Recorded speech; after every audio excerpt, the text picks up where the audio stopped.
All right, hello. So today I'm going to go over the file chooser or file picker. It is available with use in Windows, VBA projects. It will not work for Mac, and so that's one very important thing.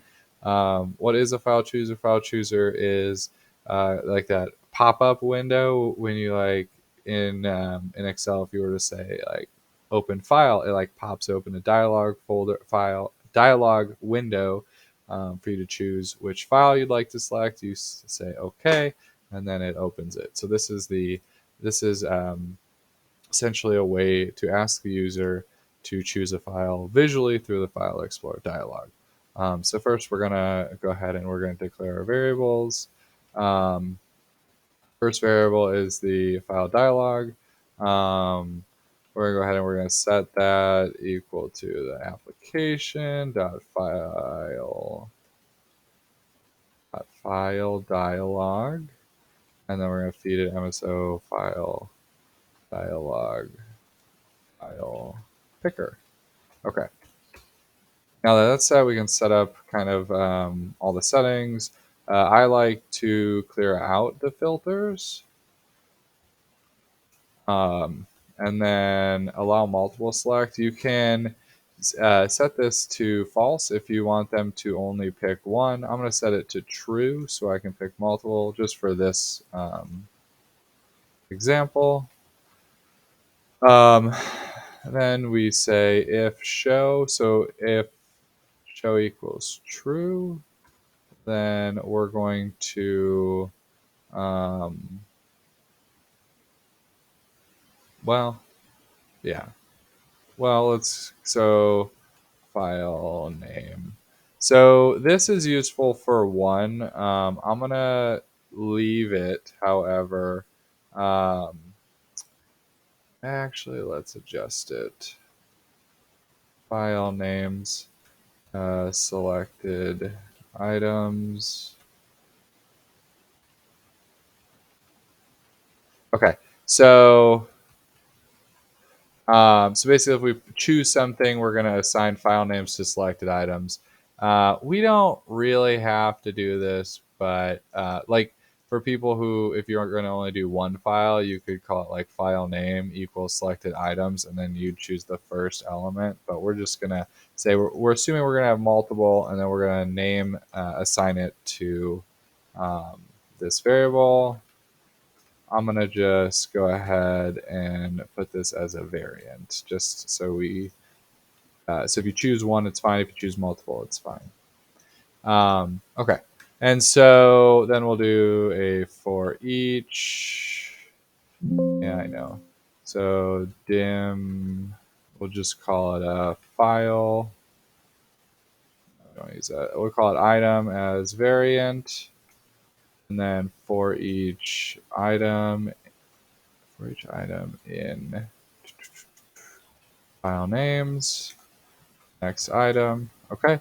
And we will just do debug.print and then the item. Okay. And so once we get all the file names from the user, I'm just going to show you that we've got them all. And then I'll do a quick example of how to like open them all up, I guess. So let's just do this. So we will ask the user to pick some stuff. So I was just working on this. Files to merge. Okay.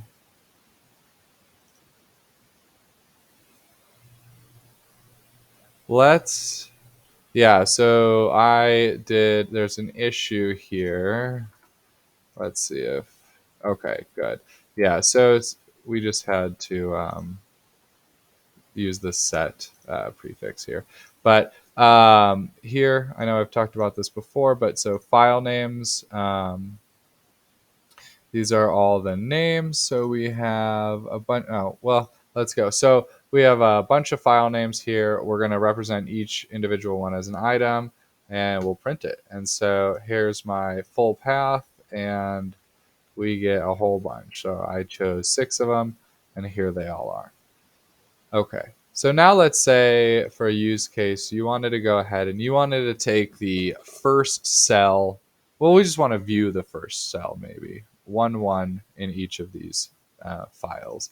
And so what we can do, we'll just save this off as a comment.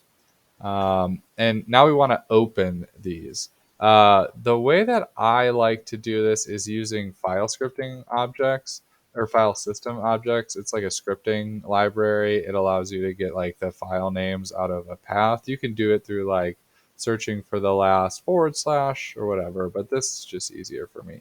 So FSO file scripting or file system object, we'll call it as an object. Then we'll set FSO equal to, let's create, we'll do a late binding here, create object, scripting dot file system object. Okay. Okay, so then in this for each, we're going to, we'll open it up, I guess, and let's go, yeah, I guess, workbooks dot open item, temp name, okay,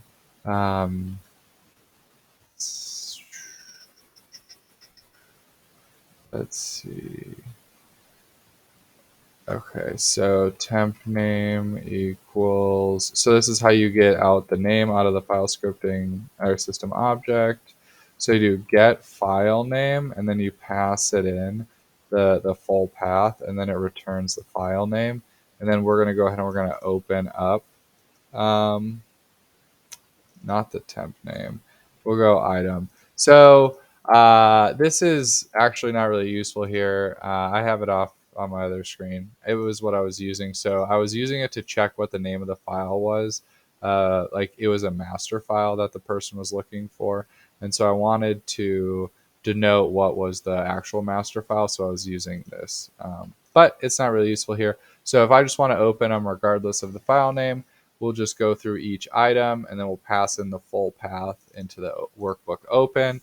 And then if we want to get the first cell, so A1 or 1 out, what we would do is we would do workbook. We're going to set this actually to just call, we'll just say workbook. Vim workbook as workbook. I like to do this declaration or declare, the declaration of these variables through the option explicit. It helps with troubleshooting a lot, having them be known what type they are. But anyway, so we're going to set the workbook. We'll do workbook dot worksheets. I want to look at the first worksheet, and then cells 1, 1 dot value, and we'll just print that out. Debug dot print. Okay, so yeah, we're gonna essentially what we're gonna do is we're gonna go through each file. We're gonna open it up. We're going to get the value of the first cell. We're gonna print it out. Let's see what it looks like. Let's put a breakpoint here. Choose all these. Okay, so we're gonna open this, and then we're going to print it out. We're gonna do it again. Ooh, I forgot to close them. We're gonna have all these open. All right, and we're gonna print that out. Print this one out. That one out. Base vehicle is standard, and we're done. And we're actually left with all these. So base vehicle, disk is base vehicle, master is year. This one is base vehicle, and finally base vehicle. So we have like all base vehicles and then 1 year. Yep. Okay, cool. So I'll show you quickly how to make sure you don't do what I just did and leave all of them open. So when you're done with the file, you just do workbook.close. I like to do save changes, and then I don't really care about it this time. And then set workbook equal to nothing. Now if we run through, I'm going to stop it because I don't want to go through each one. Dim count as long, count equals 1. Every time we go through, count equals count plus, not plus 1. If count is greater than 2, so if it's 3, then exit sub. Okay, so yeah, let's just let it play. I'm gonna just do screen updating equals false. I'm gonna do this just so that I don't have to watch it, and it'll make it run a little bit faster. Okay, so we'll just run this, choose our files, and it's now not showing us on the screen. Um, it'll run through a couple. It will still take a little bit just because it's opening the files, closing the files, and everything. Okay, so we did 2 base vehicle. The third would have been year, but that's it.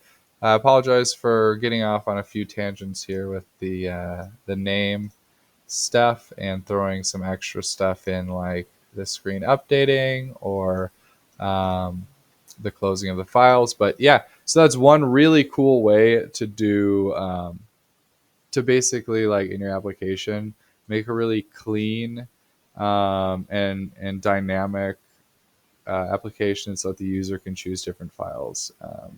A lot of times just to get that data out. But yeah, super cool. So please, there's other options like where you can folder selector or a folder picker, I guess, folder chooser, I think it's what it's called. But where you can choose a folder and then get all of the Excel sheets or all the files within that folder. And you can do that recursively as well, which just means you go into all the subfolders of that folder. Very cool. But if you guys want to see that, just comment below and we'll get that done. But all right, I appreciate you guys sticking around with me. Have a good day.